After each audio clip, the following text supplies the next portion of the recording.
What's going on, guys, and welcome back to another episode in the Rayo Vallecano career mode. This is episode number 21, and it's also the first episode of season 2 here at the Estadio de Vallecas as well, with Rayo Vallecano as we begin our second season in charge of the Madrid side. So coming into the new season, of course, ending on a high, qualifying for the Europa League for season 2 after our win in the final game of the season in the last episode. As you can see, we get our expectations here for season 2, and the board let us know what they expect of us going into our second season, and also Fabricio, a goalkeeper, has signed on a pre-contract. Our league objective for this year, as you can see, is once again to qualify for the Europa League. So we did that last season. I definitely think we can do that again. Our domestic cup objective is once again for the second straight season, reached around the 32 stage, which you do automatically as that's the stage we enter. But our Europa League objective reached a semi-final, a very, very, very tough objective there from the Rayo board. And our season's budget, as you can see, is I'm waiting for it. It's going to come around eventually. Anyway, it's £16 million. You'll see it in just a moment's time. £16 million for Rayo Vallecano going into our second season. And don't get me wrong, it's a decent amount of money.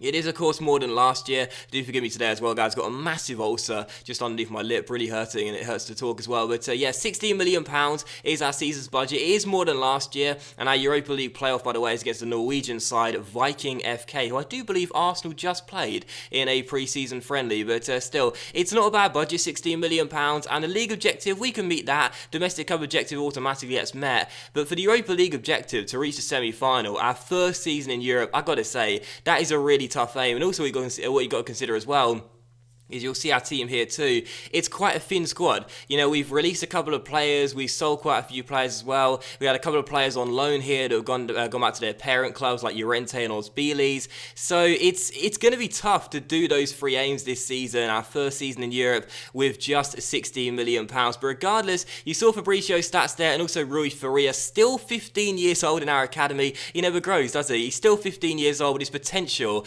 89 to 94. I cannot wait until he turns 16 at some point this season, and we'll promote him ASAP. But still, as we come into the new season, time for transfers here with Rayo Vallecano. And as you can see, straight off the bat, after one advance, what do we see? Bids coming in for last season's runner-up in the Golden Boot, Ayoze Perez, 24 goals in his debut season. And I just said to the two clubs interested, don't bother, he's going absolutely nowhere. I did discuss it briefly in the last episode. I was saying that maybe I would cash in on the guy, but you know what? 24 goals in 36 games. You know, sometimes players are one-season wonders. I don't think Perez will have that problem. So he's going absolutely nowhere. Perez stays, as does Kepa as well. A big bid from Real Betis, but we're not going to sell him. I want to keep our young goalkeeper here. But still, following that, as you can see here, a couple of games in our pre-season friendly group.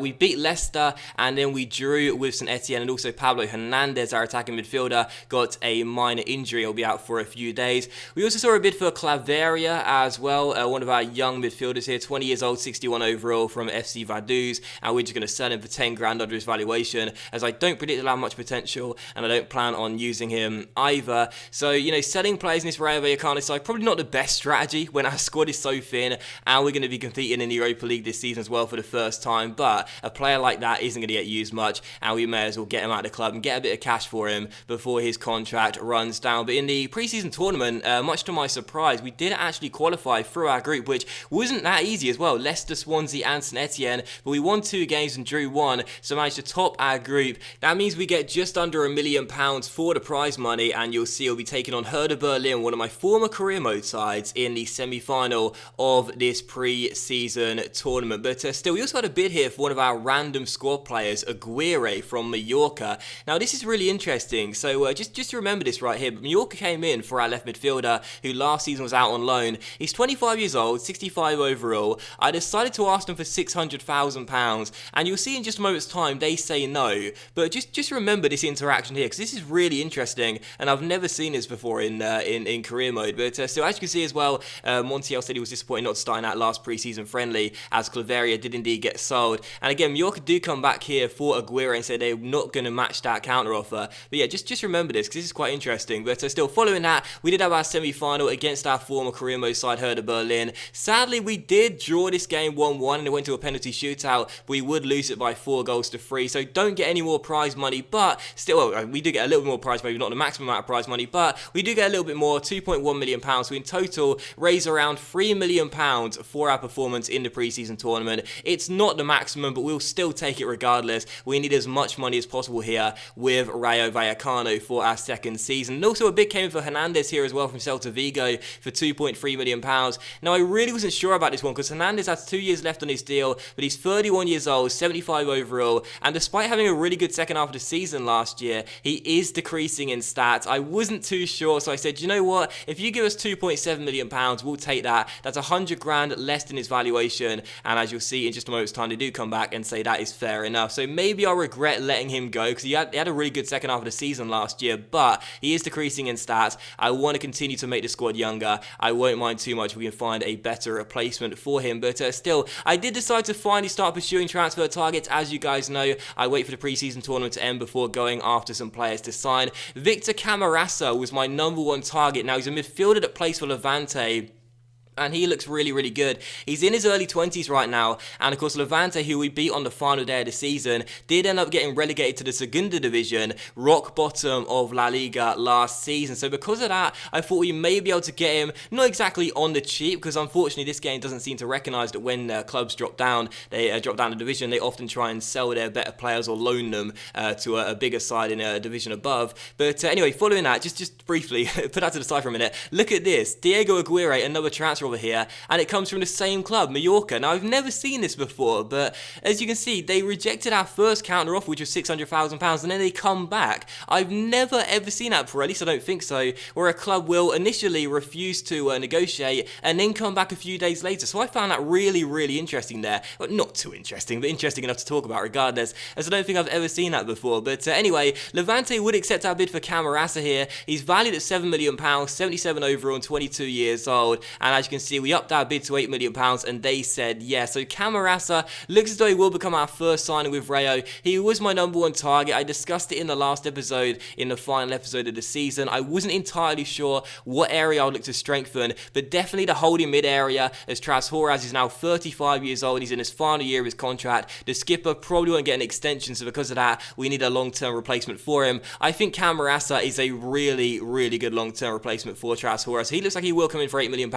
and we shall certainly take that. We also put a bid here for the Bilbao right back as well, as Mallorca this time came back to us regarding Aguirre and said they would meet the counter offer of £575,000, so clearly they didn't have an extra 25 grand to spend. But as you can see, Bilbao rejected our first bid for the right back, and also Camarasa rejected his contract as well, as he wanted a wage increase, and we give it to him, 10 grand a week extra. We can part with that, and as you can see, a 5-year deal. Hopefully he will accept it at the second time of asking. But as for this right back from Bilbao as well, Exaberia, I think is how you pronounce his name. He's 21 years old, 71 overall. Initially, I thought it'd be a really good signing due to his low wage, but I'm not entirely sure about him, to be honest. But he's £2.25 million. That's the latest bill we put in for the right back, who's valued at £1.7 million. We shall wait and see what they say, as Aguirre does go to Mallorca at the second time of asking, and also Camarasa does become our first signing with Rayo Vallecano. So not the biggest budget, £16 million to begin with, and we spend half of that on Victor Camarasa, but 77 overall, only 22 years old.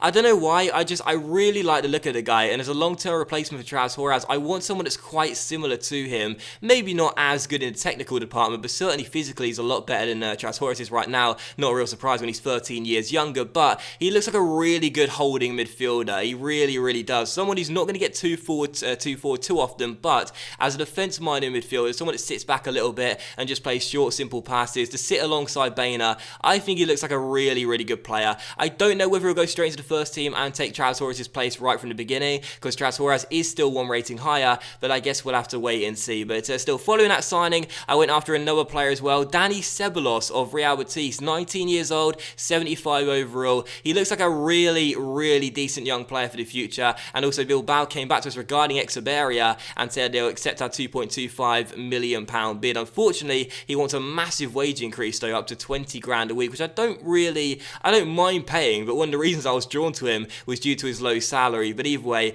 we offer him a 5-year deal on 15 grand a week. We shall wait and see what he says to that initial contract, as Betis rejected our initial bid for Dani Ceballos. So I'd really like to get this guy as well, because although he's a left midfielder by trade, I like the look of the guy playing through the middle. I think he's got stats to play better when playing as an attacking midfielder, and I feel as though with Hernandez now gone, he would be a really good long-term replacement for him. 12 years younger and the same overall too, surely more potential. I think he'd be a really smart signing for us, and even though again he is listed as a left midfielder, I think he'd be far more effective playing through the middle. But still, Echeverria did reject his first contract. He wants that 20 grand a week salary. A bit frustrating, but I guess I don't mind one bit, to be honest. Now that Tito has been released and we need a backup right back, I think it'd be a pretty smart signing as an understudy for Ivan Lopez. And also another reject from Real Betis. They want £9 million for Ceballos. I don't really want to pay that much though, so we're going to keep on going up in inclinations of £1 million and wait and see what they say. And as you can see, to end today's episode off here, the first one of the new season, we do see us complete our third signing of the episode. First Fabricio,